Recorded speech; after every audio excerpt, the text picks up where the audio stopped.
Khehla Chepape Makgato, a 26-year-old visual artist raised in Makgato village outside Polokwane in Limpopo. You're making me work this morning, hey? Having vowed to provide mentorship to aspiring young artists, he started Samantole Creative Projects and Workshops. Now, this initiative aims at providing and exchanging art skills and creative ideas to the youth in the rural communities across the country. Well, he joins us in studio now. He, of course, is a visual artist and the founder of these wonderful creative projects and workshops. Khehla, good to have you. Welcome to the program. Thank you so much. I hope I'm doing your name justice. Yes. Did I do okay? Yeah, you pronounce it well. Kind of. Okay. Yeah. Tell us about this initiative. Okay. Samantole Creative Projects and Workshops is an initiative that is, I started it in 2010. It's a rural-based community art organization. Yeah.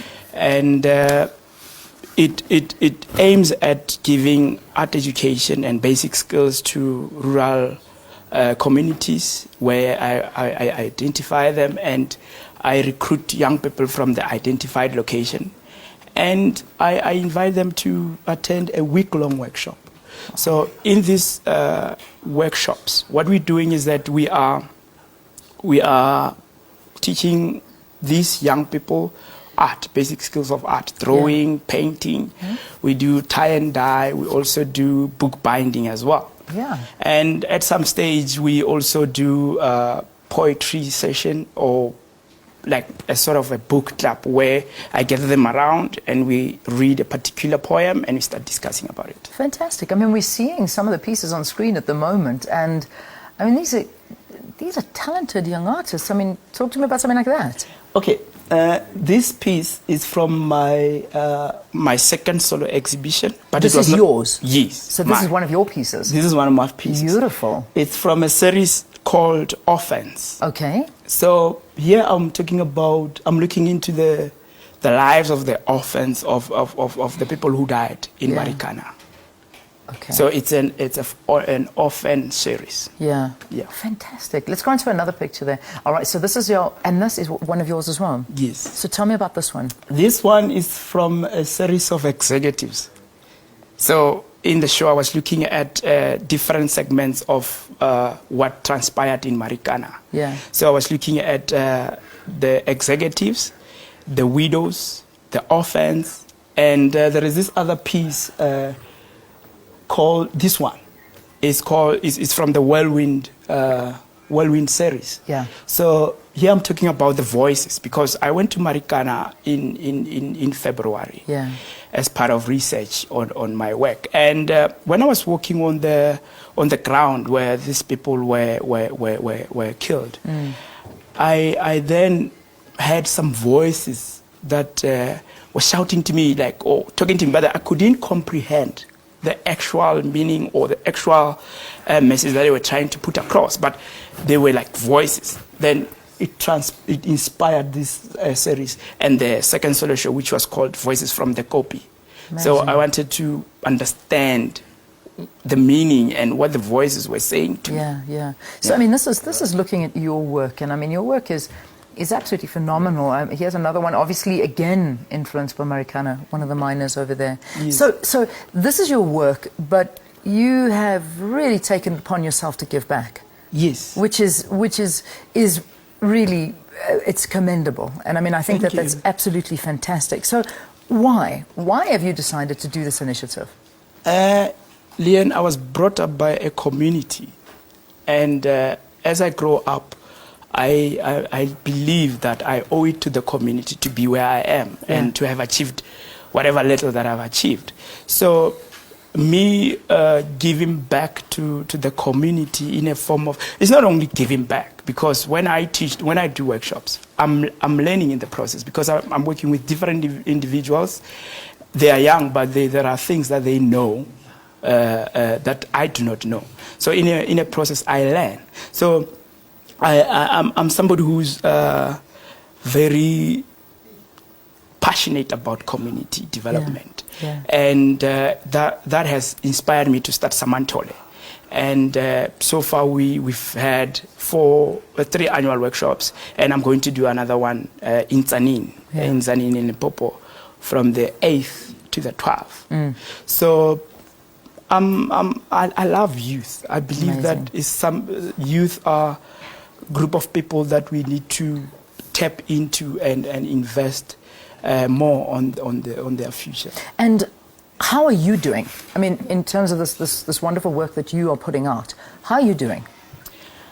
I'm doing well because within a group you can identify people who have talent, and then you can follow. After the workshop, you can then have their contact details, keep in touch with them, talk to them about how they're doing and how their art is going. And when I go back to Limpopo sometime, I would meet with them. They'll show me their progress, and we can start talking from there. Yeah, okay. Yeah. That's the village. But getting back to the original question, how are you doing? I mean, in terms of your career with these wonderful works that you're putting out, and I believe that you're also studying journalism at the same time of doing art. So talk to me about yourself, because I know that you're giving back now, which is where I'm leading up to. But just how are you doing in terms of your development, your career? In terms of my art career, I'm doing well because I'm very blessed to have people, my senior artists, be mentoring me. Excellent. So I was privileged to be a friend and a mentee of the likes of Peter Clark, William Kendridge, Judith Mason, Lucas Nkweng, David Kolwani, you name them. You've worked alongside them and they've mentored you. They've mentored me. Like recently, I have sent Judith Mason my work. That was part of the show. So she took her time to actually comment on each and every piece. So to me, it gives me confidence that, you know what, the career path that you've chosen, it's a good career path. Fantastic. So I think I'm doing well in that. I'm so happy for you. That's good to know, because, and I think that that's possibly at the root of why you feel you need to give back.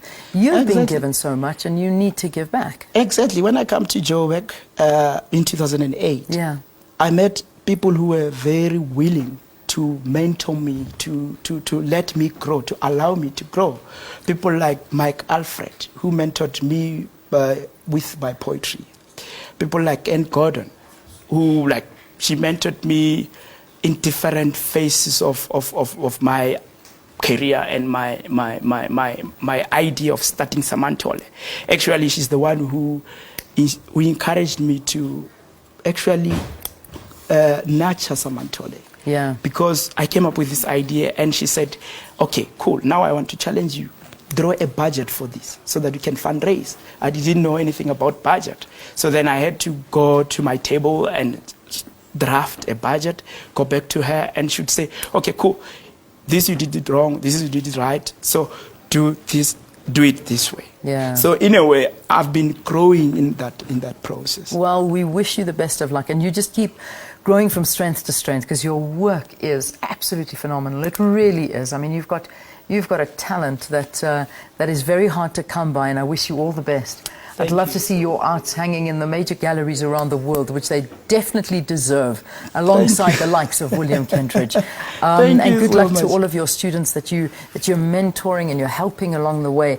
It's just so lovely. It's such a nice story. From the, tell me now, it's Makgato Pong village, is that right? Yes. Okay. It's Makgato Pong village. Makgato Pong village outside Polokwane in Limpopo. That's your home. That's my village. home village. And you've done a great job there. Khehla Chepape Makgato, who is the founder of Samantole Creative Projects and Workshops, and also a wonderful artist here in South Africa. You know, it's reminding me of a story that I came across yesterday, which is something that I was looking at. It's a Chinese businessman who made so much money. He's become exceptionally successful. And what he did is he went back to the village that he originally grew up and came from. And actually what he did was he bashed down the kind of the huts, the makeshift houses that were there. He bashed them all down, and he built these state-of-the-art condos for absolutely everybody that's living there. And if you could see what that village looks like compared to what it did look like, it was one of the most amazing pictures and amazing stories I've ever learned of somebody who came from somewhere, never forgot his roots, went back, and plowed his good doing back into that village. I mean, that was just a beautiful story. I'll try and find it. It's a really, really nice one. All right, let's take a break here on Morning Live. We've got some weather, and we've got Double HP and the rest of his gang still in studio with us. Oh, such a nice guy. Stay tuned, everyone.